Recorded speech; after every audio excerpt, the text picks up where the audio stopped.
রাজধানীর মোহাম্মদপুরের আজিজ মহল্লার প্রায় ৭০ থেকে ৮০ বছরের পুরনো একটি তিনতলা ভবনের একাংশ ধসে পড়েছে। সৌভাগ্যবশত এতে কোনো হতাহতের ঘটনা ঘটেনি, তবে ভবনটি এখনও ঝুঁকিপূর্ণ অবস্থায় রয়েছে। সকালের নীরবতা ভেঙে হঠাৎ বিকট শব্দ।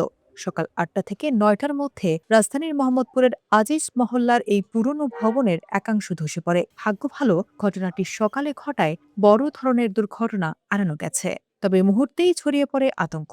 এটা হলো ৭৪-এর পরের বাসাটা। ৭৩-৭৪ পরে ১৯৭৩-৭৪ স্বাধীনের পর এই বাসাগুলো এলওডি দেওয়া হয়েছে।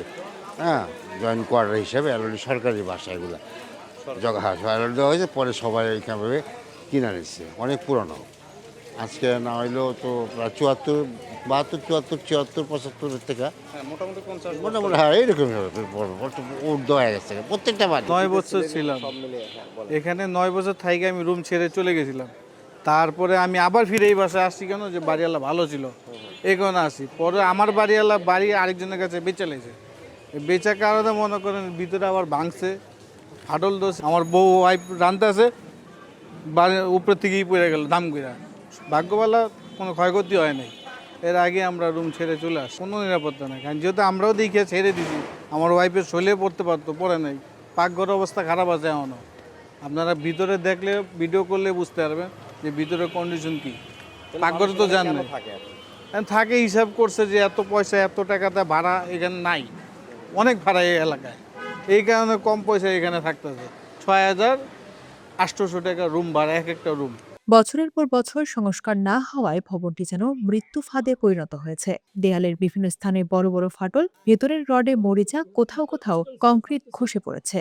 ছাদ ও দেয়ালে জন্মেছে ঘাস, শৈবাল ও পরগাছা, যা দীর্ঘদিনের অবহেলারই প্রমাণ দিচ্ছে।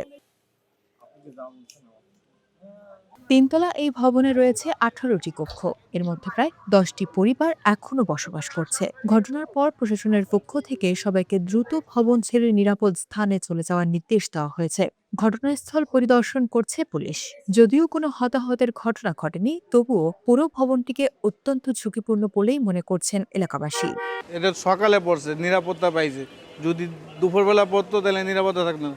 গাড়ির ভিতরেও পড়তে পারতো, গাড়ি গেলে গাড়ির ভিতরেও পড়তে পারতো। এটা পড়ছে তো ভোরবেলা, এই জন্য কেউ ছিল না। যদি কেউ থাকতো হয়তো অবশ্যই ক্ষতি হইতো কারো। ভাগ্যে সকালে দেখা, হ্যাঁ, এই কর্নারে মহিলারা বাচ্চারা সব সময় থাকে। এই কর্নারে আমরা আইসাও তো জায়গায় দাঁড়াই। কি করলে ভালো হবে এটা রাজুক দিচ্ছে। রাজুক তো আমি সেটাই বলছি। আরো 5 বছর আগে রাজুক কোনো খোঁজ খবর নেয় না। এই বিল্ডিং ফাইটে গেছে, কোন দেখা নাই। না, এটা প্রশ্ন। কারণ হচ্ছে যে ধরেন এটা একতলা তিনতলা করছেন, এখন আপনারা প্রশ্ন করতেছেন।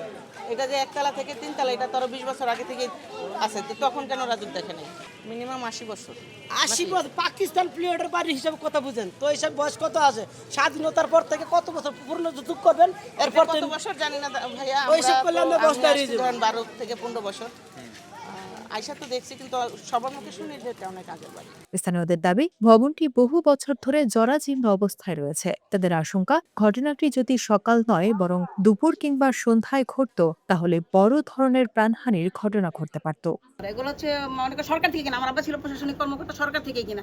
ওই বাড়িওয়ালা সরকারি চাকরি করতো পাকিস্তান পিওর থেকে, ওইখান থেকে তাদের চাকরি সরকার থেকেই কিনা। বাড়িগুলো সবই সরকার থেকে কিনা। আমার বাবাই এই বাড়িতে প্রায় 50-এর উপরে, আমার বাবাই 50-এর উপরে এই বাড়িতে।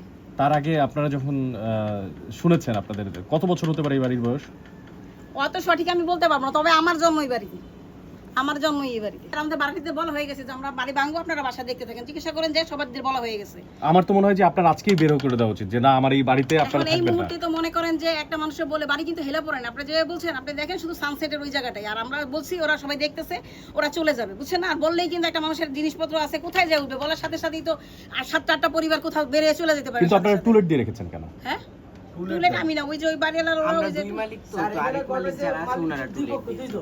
আর আমরা মনে করেন যে বলে দিছি আমাদের যেই কয়জন ভাড়াটিয়া, যে ওনারা বলছে কি তাই ওইভাবে বলা হয় না, মানে সবাই মনে করে এখন যে ঘটনা ঘটছে এখন তো আর মনে করে সবারই বলা একরকম, এখন সবারই বলে দেওয়া হইতেছে যে তোমরা যেভাবে পারো বাসা দেখে আচ্ছা, চলে যাও। টুলেট দিয়েছে কে?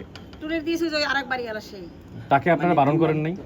বারণ করেন নাই বলতে আসলে এমন সিচুয়েশন হবে এটা তো ভাবেও নাই, ঠিক আছে? মনে করেন এই সিরিয়ালে 4টা বাড়ি কিন্তু পুরাতন, এরকম যে হয়ে যাবে সানসেটটা যে ভেঙে পড়বে এটা তো এরকম কল্পনাও করে বা সানসেট চিন্তা ভাঙে নাই, আপনাদের যে পাটাতন বলে, একটা বাড়ির যে 5টা পাটাতন থাকে, 5টা পাটাতনের মূল যে পাটাতন তার একটা অংশ ভেঙে পড়েছে।